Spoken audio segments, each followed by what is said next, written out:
You are listening to Mind Over Me, the mental wellness podcast with me, Scott Carter.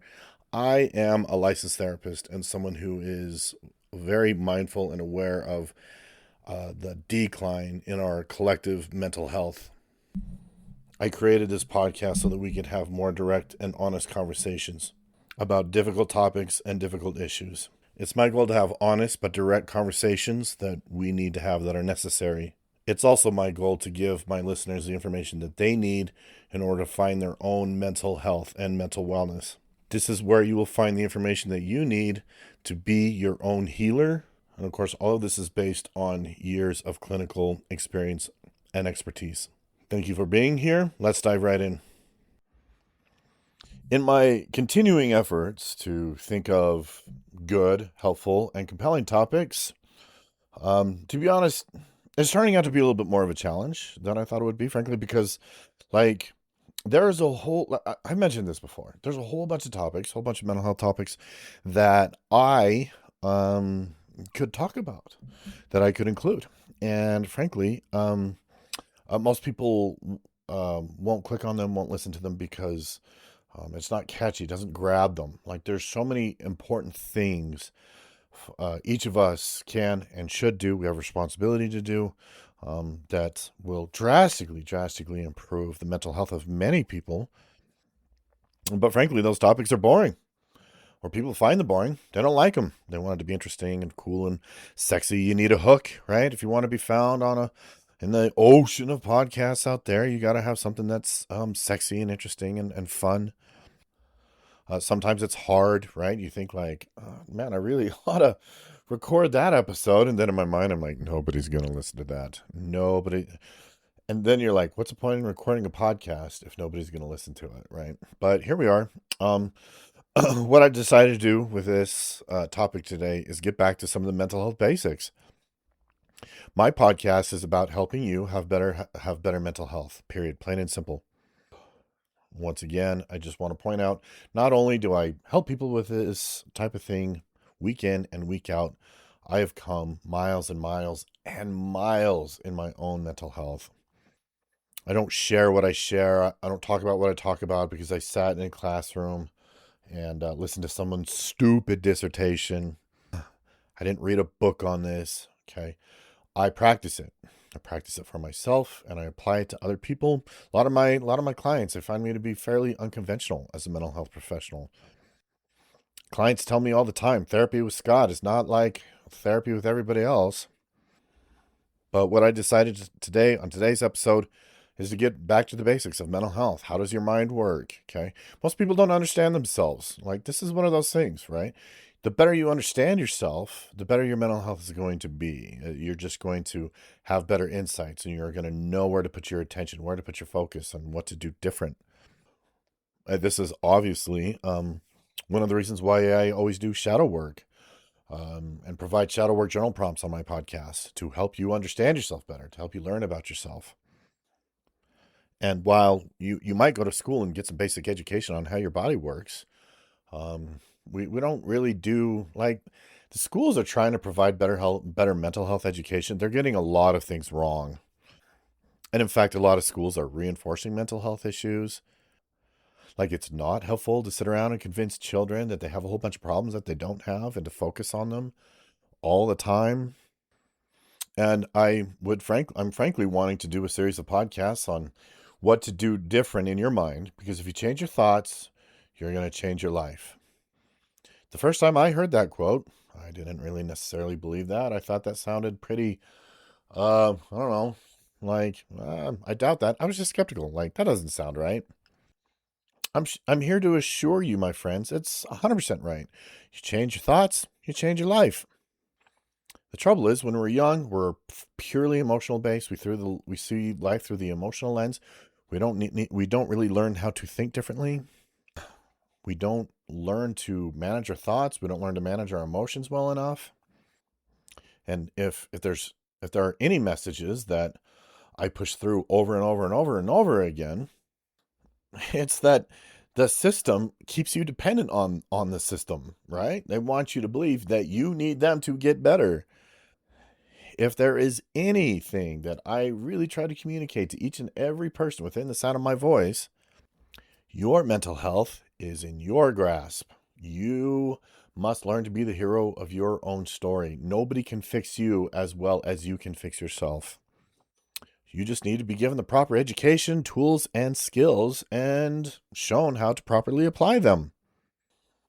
In a perfect world, if you ask me, we would sit children down and educate them about how the mind actually works, rather than just fill their head with therapy buzzwords like trauma and anxiety and triggering and gaslighting.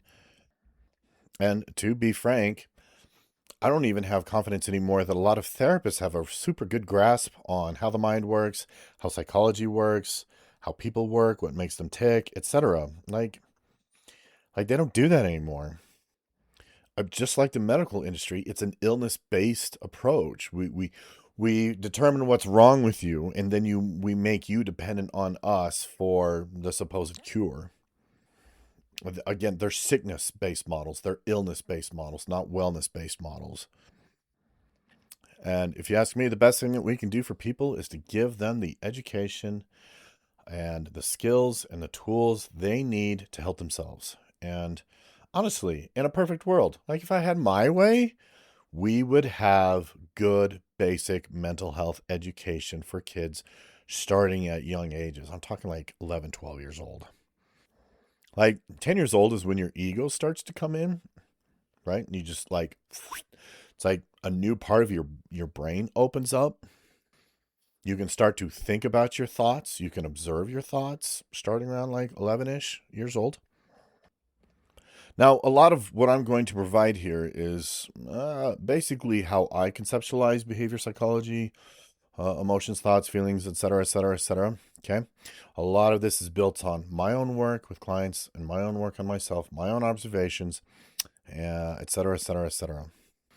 There are dozens of different approaches, ideas, theories on human psychology. A lot of the concepts are the same. They overlap. They just come with different names. But when you get into human psychology, it can turn into a swirling mess with a whole bunch of different people saying this is this and that is that. For people who may have listened to my podcast consistently, you know that I'm a big fan of Carl Jung. Carl Jung's theory on the subconscious to me is the North Star. Like that is very, very good, sound, and reliable theory. I personally think Sigmund Freud is terrible. Maybe he helped kind of get the ball rolling, right? With modern psychology, it's probably one of the only nice things I can say about him. I take big issue with Sigmund Freud and his psychosexual theories about children feeling sexually attracted to their parents. I think that's fucked up. I think we've put a lot of psychobabble into it because it's lived so long in psychology textbooks that we've dressed it up to look not perverted. That bothers me. I don't think that we should be talking about children as though they have a sexual attraction to their parents. But one of the first things that I want to talk about in terms of psychology and behavior is the different layers of consciousness. This is one of the only things that I feel like Sigmund Freud got right, but he was an early, like he got in on it early. And this is one of the few aspects of Sigmund Freud's theory on psychology that has been validated multiple times, and that is just that there's different layers to the subconscious. Like there's the things that you're aware of, there's sort of the things that you're sort of aware of, and then there's things that you're completely unaware of. And even the things that you're totally unaware of come in layers, right? It gets deeper and deeper from there as well. The greater your lack of awareness, the more you are ruled by the garbage that's in your subconscious. So your subconscious can be where you shove a whole bunch of inaccurate beliefs, a whole bunch of bullshit that directs your life and makes things difficult for you, but you won't realize that you have stuff in your subconscious, which is why we want to explore it, which is why we want to unpack it, which is why we want to understand ourselves better.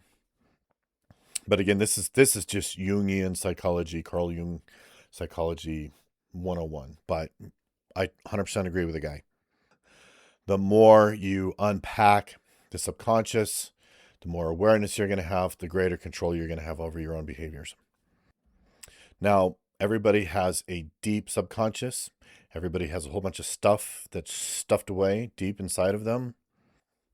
A lot of people are extremely afraid to go in there and find what's in there.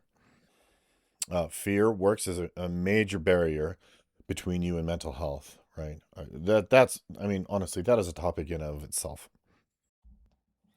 But it's important to know how much your subconscious directs and guides and impacts your life. It's also important to know that for most people, there's a lot going on in the subconscious, a lot. So, a lot of the foundational psychologists don't agree on much, but most of them agree that the subconscious is extremely deep, extremely complex, pretty mysterious too, honestly. And in case I didn't make it clear already, I prefer Carl Jung's approach to sorting it out, exploring and sorting it out through shadow work. So maybe the first lesson here on understanding yourself, or like Mental Health 101, understanding consciousness, understanding the different levels or different layers of consciousness. It's also important to understand that the deeper your subconscious is, Carl Jung called it the shadow, but the deeper your shadow is, the more things that are outside of your awareness, like the more issues you're going to be having. The more out of control you're probably going to feel, et cetera, the worse your mental health is going to be. So while a lot of people are afraid to explore themselves, to understand themselves, they're afraid of what they're going to find in there. They're afraid of running into the grief and the pain and the hurt and the trauma and all that. Understandably, that's understandable. However, if you don't confront those things, they're going to just wreak havoc on your life, like until the day you die, really, honestly. They never go away. Okay. um, um, Sometimes I've heard people say like, "Oh, pain or time heals everything." That's false. That is completely false. Some things will continue to remain totally unresolved until you resolve them. Decades until you're on your deathbed remain unresolved. So lesson number one on how psychology works, on how you work, understanding the subconscious or just the different layers of consciousness. Okay, lesson number two. This is the to me this is probably one of the most basic, most understandable linear models about humans and how humans work. Okay, so we observe behavior in people. Okay, and now we tend to look at behavior almost like it's the end all be all, but the behavior is just behavior, right? The important thing is to understand why certain behavior happens. Like behavior is there for a reason. Behavior is just behavior. I think there's too many therapists, too many psychologists, too many mental health professionals that are, um, frankly, too bought in to the behavior, and they're not doing the stuff they're not working on the stuff that's behind the scenes. So, what is behind the scenes? So basically, there's a formula here. Okay, it starts with thoughts. Okay, thoughts are the beginning and sort of the end of a lot of things here. And every human has potentially millions and millions of thoughts every single day. Depending on the content of the thought. Okay, so thoughts lead to emotions and feelings. Okay, whatever it is you're thinking about, your emotions will always follow suit. Okay, now what if you're right? The contents of your thoughts create emotions. Okay, and feelings. And now there's some nuance here. Sometimes it depends on how you think about a certain thing. Um, or just if you think of something bad, you're going to feel bad. If you think of something good, you're going to feel good. I have demonstrated this countless times in countless sessions and group therapy. And I've done this with teenagers. Very simple exercise. Think of something that you love, something that you really enjoy. Maybe it's ice cream, maybe it's kittens. I don't know. Think of something that you absolutely love and think a lot about those things. And just let it be the only thing that sits in your mind just for a few moments. And you may quickly notice that you think about the thing that you like, you feel good. And sometimes I've done this deliberately. I have put people in session and put their minds specifically, deliberately, on something that feels good to think about, simply to demonstrate how quickly we can change their mood. Very, very, very quickly. 30 seconds, right? Talk about the thing that they love for 30 seconds, and then beyond that, they start to feel really good. You can see it on their face, their body language changes, their facial expressions change, tone of voice, etc., etc. All those things change. You think about something you like, you're going to feel good. You think about something you don't like, you're going to feel bad. If you allow yourself to ruminate constantly on things that you don't like or things that make you feel bad, you're going to feel constantly bad. And you might be sitting there thinking, like, surely, Scott, it's not that simple. No, of course not. Nothing ever is.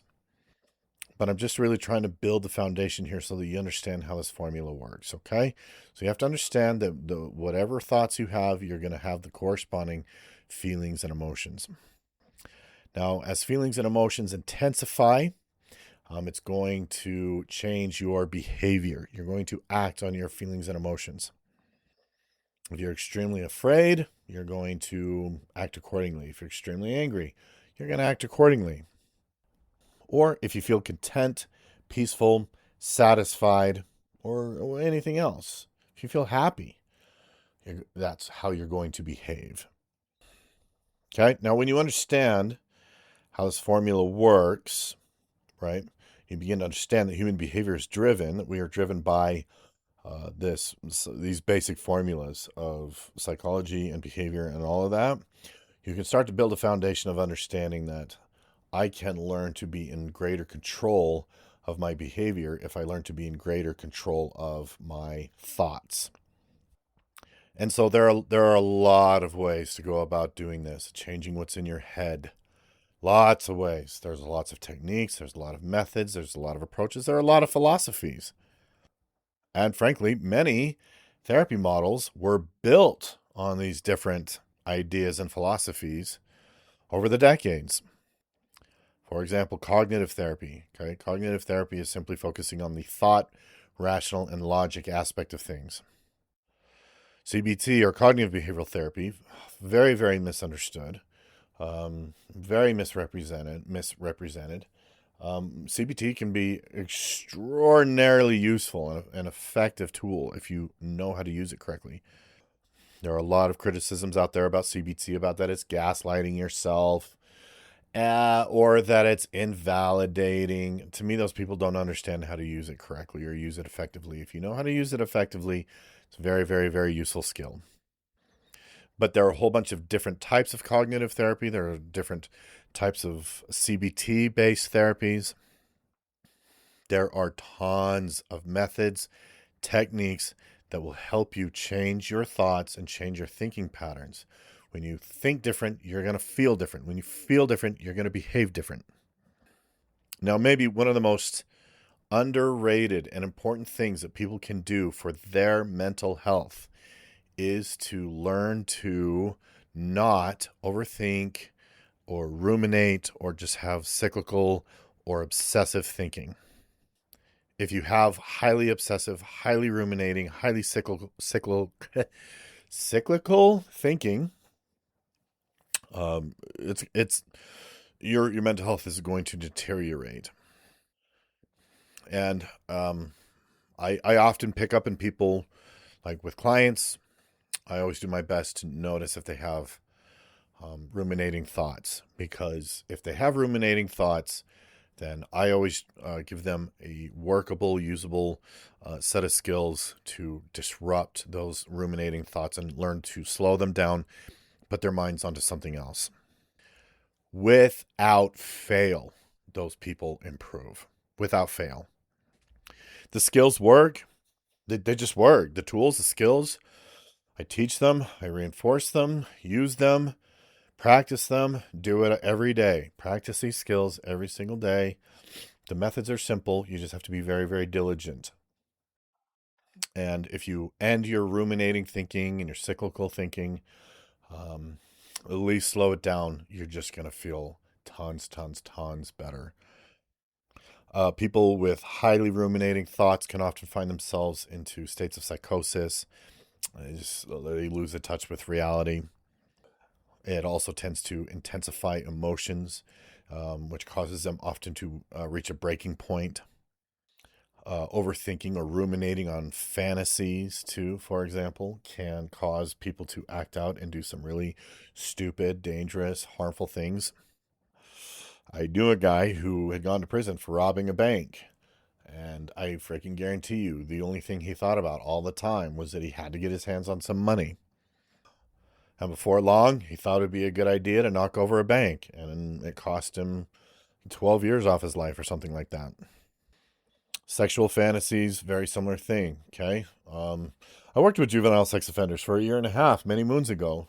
I learned a lot. Good Lord. Oh, what I've learned about what I've learned about. Oh man, that could be a whole other episode. Pretty heavy shit, to be honest. I learned a lot about sexual abuse, human sexuality, abuse cycles. I learned a lot. In the case of a lot of sex offenders, most of them, the vast majority of them actually were sexually abused themselves at some point. That obviously causes some issues, but then they become hypersexualized, hyper focused, and right, obsessive, hyper obsessed with sex and sexuality. Of course, we live in an age of rampant pornography. Um, Kids who are exposed to pornography at young ages can easily get their brains stuck on it. They get stuck on pornography and sex and all that. And the more you fantasize and the more you ruminate on it and the more you obsess over your fantasies, the more likely you are to just act out in some crazy way. So we might get these lost, crazy, unfortunately, violent young men who might hide in the bushes at night and wait for some girl to come along so we can assault her. Stuff like that. Really horrible. And because I'm an advocate for guys and men's mental health, right? I always hear all of this. Teach men to respect, teach boys to respect women, blah, blah, blah. I hear all that all the time. It's not a respect issue, okay? It's an obsession issue. They're obsessing over their sexual fantasies. We need to teach them to not obsess over this. But again, obsessive and ruminating thoughts, they reach the breaking point. It boils over and it always leads to bad decisions. Boys who are taking guns to school and shooting people, whatever, horrible thing. Um, they are ruminating on how angry and hurt they are. Just these obsessive cyclical thoughts. My point is that we can learn we ought to be teaching people how to interrupt their thought patterns, recognize them and interrupt them, change their thinking, take their mind off of things, see how irrational it is, see how destructive it is, see how it's pulling them down a dark emotional road. But the opposite is also true, right? Most of us have heard things about, like, gratitude, for example. If you spend a lot of time expressing gratitude, you're gonna feel a lot better. Um, Honestly, I totally agree. Um, I like life is not perfect, far from it. I have problems just like everybody else, but I often find it really, really positive. And it usually happens for me at the end of the day. Like, I usually get up and I'm all business, right? I got to go about my day. I got shit to do, whatever. At the end of the day, when I'm kind of winding down, I always take a moment. I always try to take a moment to say, man, I am so grateful for so many things that I have. And of course, it's really positive. It feels super good. But you can learn to pick and choose the content of your thoughts. You can learn to choose what stays in your mind and what doesn't.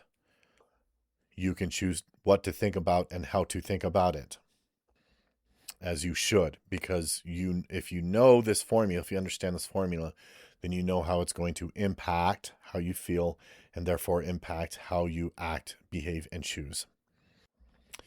Now, with that in mind as well, there's like a whole other thing that has to be talked about. If you understand this basic formula, thoughts, feelings, behavior, thoughts, feelings, behavior, it's just how it works. When you understand this too, um, there is a component to it that helps this whole process.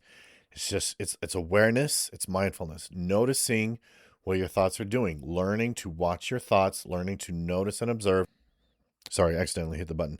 Learning to notice, watch, and observe your thoughts. Okay, just like taking the stance of the observer. Honest to God, this is probably one of the most underrated mental health skills period. Learning to take the stance of the observer and being able to notice what your thoughts are doing and notice what's happening in your own head. If you can get really good at that, I mean, self-mastery is not, I mean, mastering yourself is, right, is on the other side of that, learning that skill. But if you can learn to notice your thoughts and you're able to build the skill of what you allow to stay in your head, okay, then we have to have the discussion about how is your inner dialogue going? How's that inner critic doing? What is that inner critic doing to you? You can detach from it. You don't have to let that inner critic or the negative self-talk to hold a space in your head, to live in your head. If you learn how to manage your thoughts better, you can just get out of your head. And like when people get in their head, that's part of the rumination. You get in your head, you're going to break down. You're just going to see a breakdown. So if you want better mental health, learn to get out of your own head. And I did an episode, I think it was the previous episode to this one. I don't remember. It's either 1 or 2 ago. I don't remember. But I talked about stop outsourcing things, okay? Stop expecting a doctor or a therapist or a pill or drugs to help you have better mastery over what gets to live in your head, okay? You build a skill to get out of your head and better manage what's in your own head. You're going to do far, far better than any medication, any psychiatrist, any therapist. A therapist is supposed to be there to help you learn these skills, teach you these skills, help map them out, help you practice them, hold you accountable, assess whether or not they're working, make any calibrations to them. That's what a therapist is supposed to do. I don't really do that anymore. I keep seeing posts on Reddit, by the way, where people are like, wow, ChatGPT sure is a better therapist. I don't disagree. Honestly, there's too many bad therapists. Way too many. They're not recognizing this isn't helping people. What we're doing isn't helping people. Sitting here and recapping your week and talking about events and your feelings about those events is not helping you. Therapy, I've talked about this many times before, therapy ought to be equated to change. Okay, so I'm going to wrap this up by giving you some homework. Usually I often do shadow work journal prompts. We're just going to do, this is the same homework that I give to many, many, many clients. The people that do this homework get a lot out of it. Do it or don't, right? So I'm not here to just talk about theory and give you some fluff. I'm here to really actually give you what's useful. Collectively, our mental health is in the toilet. We need better mental health education. And just like your physical health, your mental health is going to be in proportion to whatever effort you put into it. So here are some journal prompts. I'm going to give you some journal prompts and some homework. If you do this homework, it's going to help you have better mental health.